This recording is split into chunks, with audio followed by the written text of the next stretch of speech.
to switch now to Jim Robertson. Jim, you know, went on to be Mississippi State Supreme Court Justice. He was editor of the Mississippian when it became a daily.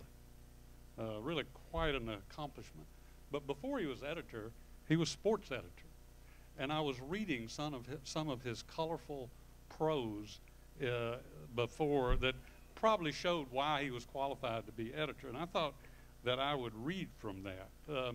You know, everybody remembers the Ole Miss LSU game of 1959, in which there was this unfortunate cannon that went off, and we lost 7-3, as I recall.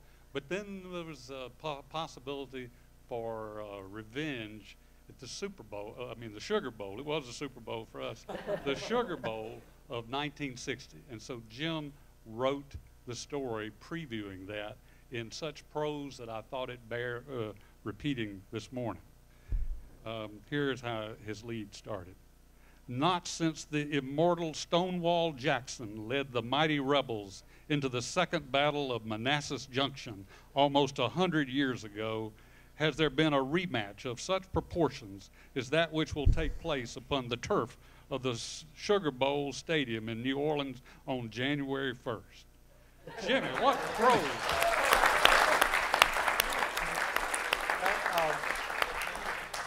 Can you tell us how you were inspired to write that?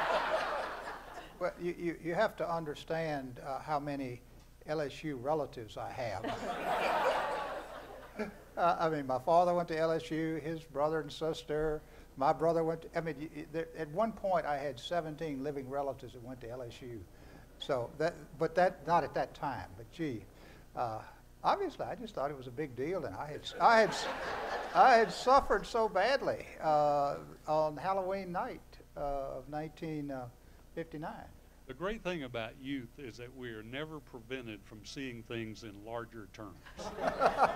That was good. I thought it was a very touching and appropriate tribute to you that your business manager, Jim O'Mara, said in the magazine that we had that the reason the Mississippian became daily was solely on account of Jimmy Robertson's outstanding editorship. That was a big step from going weekly to daily. What possessed you to think that that would be the thing to do? All right, in candor, which one must bring to the table when one is 70 years old. Only if you are a Supreme Court justice. No, former. I've been defrocked a long time ago. But the decision to go daily was not mine. It had been made by the university, by the Department of Journalism. I was just the person who happened to be the editor that year. And obviously I was told, now the university has decided to do this. We're not going to give you much money. We're going to give you a broken down press that we don't guarantee anything about it, but it's up to you to prove that this will work. So. Well, whether it was your decision or not, you were the one that actually did it first. So how hard was that? Actually, very, very seriously, I spent about an hour yesterday afternoon just thumbing the pages of those copies, those issues of the paper. And one of the humbling realization was how few of the words on those pages that I had anything to do with. There was a tremendous staff that made that, and I thought it was a damn good-looking paper. I was amazed. I was scared to death that it was going to look like something pretty sophomoric, and I think it looks pretty good. So I was the person who got the pot shots from the legislature and the campus senate, but a lot of people had a lot to do, and Sidna's one of them, with making that a very, very good paper that first year. Sidna's going to talk about taking the transition from you, but before she does that. The big transition now will be the quality of the press. We had. Thanks a lot. Compared with, seriously, Charles, we were supposed to publish Monday through Thursday. We actually hit the streets before midnight on the date that was on the masthead every day except three. 3 times we were after midnight getting it out. But that was because this crazy press that the university provided us just wouldn't function. But because we were able to prove that this process of daily publication would work, well, the rest is history. Gene and I were talking earlier, Gene Fair and I, about whether it was Tuesday through Friday or Monday through Thursday. You say it was Monday through Thursday? It was Monday through Thursday, and I remember being very upset at the beginning that why not Friday too? Quickly I became to Friday acquired a new meaning in my life.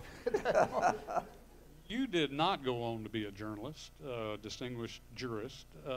Did your time as the editor of the Daily Mississippian give you any different insights on the other side when you were a jurist and a lawyer? Seriously, during the 10 years I was a judge, I had a little more or less canned speech that I used to make about the great similarities between what judges do and what journalists do. I mean, you've got to be generally educated on everything. You've absolutely got to master the facts of the particular thing that you're dealing with. You've got to call it like you see it. And there were about, I can't remember what they all were, but I had 10 similarities. But there was always one that I would close with, and that is that I was always troubled that being a judge, deciding a case, at the end of the day, you have to judge that person or those persons on that one particular incident or that one particular moment. And it was bothersome that it didn't matter what good or what bad that person had done in the rest of his or her life, you couldn't consider that. And I used to say, now you journalists do it the same way I'm talking about, but you are not bound to ignore the good that a person who is being called on the carpet has done. And I'll give you a very specific example because it's very much in the news recently. Fortuitously, one of my sons spent 5 years working for Congressman Anthony Weiner, left about 5 years ago. I happen to know through that experience that Lamar went to work for Congressman Weiner about 6 months before 9/11 and learned about constituents, and he's from Brooklyn. That district lost more men and women in 9/11 than any other in the country. Without going into the details, Congressman Weiner was heroic in that context. You hadn't heard that lately. The courts cannot consider things like that. Every time I hear of somebody convicted of murder who had several Purple Hearts in service, and you can't consider that. Journalists can consider that, you just won't.